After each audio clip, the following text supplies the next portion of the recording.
आणि आता 36 जिल्ह्यांमधल्या महत्त्वाच्या घडामोडी पाहूया वेगवान।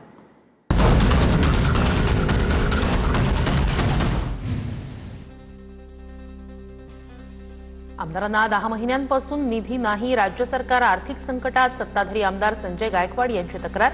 तर आमच्या सर्व आमदारांना निधी दिला जातो, मंत्री सरनाईक यांनी दावा फेटाळला। मंत्री प्रताप सरनाईक यांच्या म्हणण्याप्रमाणे सर्वांना निधी मिळाला, मग एका आमदाराला महत्त्व कशाला देता? यंदा सर्वाधिक 22,000 कोटींच्या निधीचं वितरण, संजय गायकवाड यांच्या दाव्यावर अजित पवारांचं उत्तर। सरकारकडे विकासासाठी निधी नाही हे सत्य नाही, अर्थव्यवस्थेवर ताण येणं साहजिकच आहे, गायकवाडांच्या निधीवरील वक्तव्यावरून जयकुमार गोरे यांची प्रतिक्रिया। ध्वजारोहण केल्यानं पालकमंत्री ठरत नाही, रायगडचा पालकमंत्री मी व्हावं असं वरिष्ठांचंही म्हणणं। मंत्री भरत गोगावले ठाम, तर पालकमंत्रीपदाबाबत निर्णय मुख्यमंत्र्यांचा, अजित पवारांकडून स्पष्ट। गोगावलेंना ध्वजारोहण दिलं नाही तर पालकमंत्रीपद कुठून देणार? शिंदेंच्या पक्षानं रायगड आणि नाशिकचं पालकमंत्रीपद विसरावं, अंबादास दानवे यांची टीका। रायगड पालकमंत्रीपदावरून गोगावले नाराज असल्याची चर्चा, ध्वजारोहण केल्यानं पालकमंत्री ठरत नाही, गोगावले ठाम, तर शिंदे श्रीनगरला, गोगावले दिल्लीत असल्यानं मंत्रिमंडळ बैठकीला गैरहजर। पालकमंत्रीपदाबाबत कॅबिनेटमध्ये कोणतीही चर्चा नाही, नाशिक आणि रायगडच्या पालकमंत्रीपदाबाबत संजय शिरसाट यांची माहिती। 15 ऑगस्टला मांसाहार विक्री बंदचा निर्णय काँग्रेस काळातील 12 मे 1988 रोजी तत्कालीन काँग्रेस सरकारनं घेतलेल्या निर्णयानुसार बंदीचा पालिकेला अधिकार, राज्य सरकारकडून स्पष्ट। 15 ऑगस्टला मांस विक्रीसह कत्तलखाने बंद ठेवण्याचा निर्णय, कल्याण डोंबिवली, नागपूर, मालेगाव, छत्रपती संभाजीनगर महापालिकांचं फरमान, तर निर्णयाविरोधात कल्याणमध्ये खाटीक संघटनेचा पालिकेच्या गेटवरच मटण विक्रीचा इशारा। 15 ऑगस्ट रोजी मांस विक्रीवर घातलेल्या बंदीचं भाजपचे आध्यात्मिक आघाडीचे प्रमुख तुषार भोसले यांच्याकडून स्वागत। 1988 मध्ये तत्कालीन काँग्रेस सरकारनं घेतलेल्या निर्णयाचीच अंमलबजावणी केल्याचा भोसलेंचा दावा। कल्याण डोंबिवलीच्या आयुक्तांना बडतर्फ करा, स्वातंत्र्यदिनी आम्ही काय खावं हे सांगण्याचा अधिकार आयुक्तांना नाही। 15 ऑगस्टला मांसाहार बंदीच्या आदेशानंतर आमदार आदित्य ठाकरे संतापले।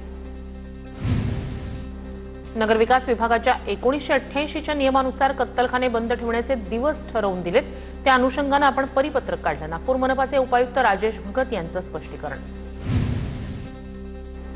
दादरमधील आंदोलनाच्या पार्श्वभूमीवर मराठी एकीकरण समितीला पोलिसांची नोटीस, कबूतरखाना कायमचा बंद करण्यासाठी मराठी एकीकरण समिती आज आंदोलनाच्या पावित्र्यात जैन समुदायाला उत्तर देणार। 15 ऑगस्टला मांसाहारी हॉटेल्स, KFC, मॅकडॉनल्ड्स सारखी उपाहारगृहही बंद ठेवणार आहात का? मनसेच्या राजू पाटील यांचा कल्याण डोंबिवली महापालिका आयुक्तांना सवाल। कोणी काय खावं यावर बंदी घालणं योग्य नाही, लोकांच्या भावनाही महत्त्वाच्या, 15 ऑगस्टच्या दिवशी मांसाहार बंदीबाबत उपमुख्यमंत्री अजित पवार यांचं मत। कबूतरखान्याबाबत हायकोर्टात आज सुनावणी, दरम्यान आतापर्यंत कबुतरांना खाद्य दिल्याप्रकरणी 1,32,000चा दंड वसूल, कोर्टानं दिलेल्या बंदीच्या आदेशाचं उल्लंघन। दादर कबूतरखाना परिसरात कबुतरांना देण्यात आलेलं खाद्य हटवलं, इमारतीच्या टेरेसवर कबुतरांना खाद्य देण्यात आलं होतं, कोर्टाच्या आदेशाचं उल्लंघन करून कबुतरांना देण्यात आलं होतं खाद्य।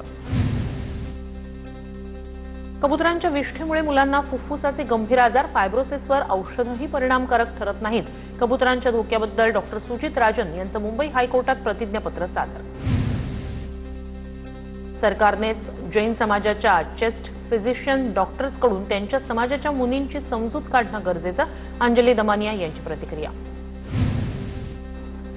मुंबई लोकलमध्ये गुजराती मराठी प्रवाशांमध्ये वाद, 2 गुजराती व्यक्ती कबुतरांना दाणे टाकण्यावर चर्चा करत असतानाच एकानं मराठी लोक आमच्या घरी भांडी घासतात असं वक्तव्य केलं, त्यावरून मराठी आणि गुजराती प्रवाशांमध्ये वाद।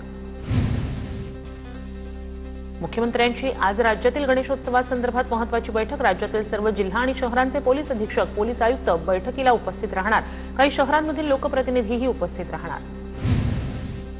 सांगलीचे काँग्रेस जिल्हाध्यक्ष पृथ्वीराज पाटील यांनी काँग्रेस शहर जिल्हाध्यक्षपदाचा दिला राजीनामा, आज देवेंद्र फडणवीस, रवींद्र चव्हाण, चंद्रकांत पाटील आणि जयकुमार गोरे या दिग्गज नेत्यांच्या प्रमुख उपस्थितीत 3 वाजता भाजप पक्ष प्रवेश होणार। शाळेच्या मुलांना घेऊन जाणाऱ्या चालकाला मुंबईच्या दहिसर चेक नाक्यावर पोलिसांनी मारहाण केल्याचा मनसेचा आरोप, मनसे शहराध्यक्ष संदीप राणे यांनी वाहतूक शाखेत ठिय्या आंदोलन केलं। पुणे विद्यापीठातील व्हॉइस ऑफ देवेंद्र या वक्तृत्व स्पर्धेविरोधात विद्यार्थी काँग्रेसचं आंदोलन, तर मुख्यमंत्री फडणवीसांच्या प्रेरणेतून स्पर्धा आयोजित केल्याचं विद्यापीठाचं स्पष्टीकरण, अखेर स्पर्धेबद्दलचं परिपत्रक मागे। नागपुरातही व्हॉइस ऑफ देवेंद्र वक्तृत्व स्पर्धा घेतली जाणार असल्याची माहिती भाजपचे बबलू गौतम यांची माहिती। पुढच्या महिन्यात नागपूरमध्ये व्हॉइस ऑफ देवेंद्र वक्तृत्व स्पर्धेचं आयोजन। वैद्यनाथ बँकेवर पंकजा मुंडेंचं वर्चस्व कायम। राष्ट्रवादी शरद पवार गटाच्या राजाभाऊ फड यांचा दारुण पराभव। 17 पैकी 16 जागांवर पंकजा मुंडेंचं वर्चस्व। मंडल आयोगाचे जनक शरद पवार ही केवळ भामटेगिरी। महाराष्ट्रातील ओबीसी समाजाला मूर्खात काढण्याचं शरद पवारांच्या पक्षाचं काम। पवार आणि मंडल आयोगाचा काडीचाही संबंध नाही। लक्ष्मण हाके यांचा पवारांवर निशाणा। जरांगे पाटलांनी बीड जाळलं, आता गणेशोत्सव काळात त्यांना मुंबईत दहशत निर्माण करायची। लक्ष्मण हाके यांची टीका। पावसानंतर बेडूक तसंच निवडणुकीवेळी जरांगे बाहेर येतात, त्यांना फक्त मराठा आणि ओबीसी समाजात वाद निर्माण करायचा आहे। परिणय फुके यांची टीका। तर तू शांत रहा बेटा, जरांगेंचा फुकेंवर पलटवार। सांगलीतील धनगर वाड्यावर जात आमदार गोपीचंद पडळकर यांनी समस्या जाणून घेतल्या। मेंढपाळ बांधवांसाठी स्वतंत्र धोरण राबवण्याची मागणी पशुसंवर्धन मंत्री पंकजा मुंडेंकडे केली। मेंढपाळांना ट्रॅक्टरसाठी अनुदान, सौर ऊर्जा पॅनल बसवून देण्याची मागणी। नाशिकमध्ये 12 सप्टेंबरला मनसे आणि ठाकरेंच्या शिवसेनेचा संयुक्त मोर्चा, नेते उपस्थित राहणार। जनतेनं मोठ्या संख्येनं सहभागी होण्याचं केलं आवाहन। चंद्रपुरातील मुनगंटीवारांचे समर्थक आणि माजी नगरसेवक राजीव गोलीवार यांचा राजीनामा। चंद्रपूर महानगर भाजपची नवीन कार्यकारिणी जाहीर झाल्यानंतर पक्षांतर्गत संघर्ष चव्हाट्यावर। मुंबईत निवडणूक आयोगाविरोधात शरद पवारांच्या राष्ट्रवादीचे जोरदार घोषणाबाजी करत आंदोलन। निवडणूक आयोग बरखास्त करण्याची मागणी। शेकडो महिलांचा आंदोलनात सहभाग। सरकारच्या विरोधात काँग्रेसचं चिपळूणमध्ये आंदोलन। मुंबई गोवा महामार्गावर काँग्रेस पदाधिकाऱ्यांचं आंदोलन। राहुल गांधींच्या मत चोरीच्या मुद्द्याला दिलं समर्थन। दहिसरमध्ये दहीहंडी सरावादरम्यान 11 वर्षीय गोविंदाचा मृत्यू। ठाकरे शिवसेनेचे विभाग प्रमुख उद्देश पाटेकर यांनी गोविंदाच्या घरी भेट देऊन केलं सांत्वन। 1 लाख रुपयांची आर्थिक मदत जाहीर। बोरिवलीच्या सर्वात मोठ्या गरब्यातून फाल्गुनी पाठक बाहेर। यावर्षी फाल्गुनी पाठकऐवजी गीता रबारी गाणं म्हणणार। हिंदी आणि गुजराती गाण्यांसह पहिल्यांदाच मराठी गाणं गाणार। पडळकरांचा कार्यकर्ता शरणू हांडे अपहरण प्रकरणी सर्व 7 आरोपींना न्यायालयीन कोठडी। पोलिसांनी 7 पैकी 2 आरोपींची मागितली होती पोलीस कोठडी। जळगावच्या मुक्ताईनगरमध्ये TV9 मराठीच्या बातमीचा इम्पॅक्ट। मानेगाव फाटा ते बजरंगबली मंदिरापर्यंत रस्त्याची दुरवस्था झाल्याची बातमी दाखवताच प्रशासनाकडून कामाला सुरुवात। ग्रामस्थांनी मानले TV9 मराठीचे आभार।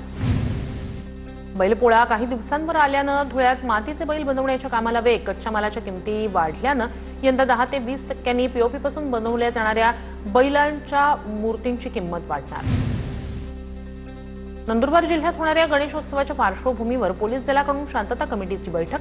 गणेश मंडळांना होणाऱ्या समस्या दूर करण्यासाठी पोलीस दलाकडून मदतीचं आश्वासन। धुळे जिल्ह्यातील साक्री तालुक्यात पिंपळनेरमध्ये बचत गटाच्या नावाखाली शेकडो आदिवासी महिलांची लाखो रुपयांची फसवणूक। पिंपळनेरमध्ये गुन्हा दाखल। महिलांकडून पैसे जमा केलेली आरोपी महिला फरार।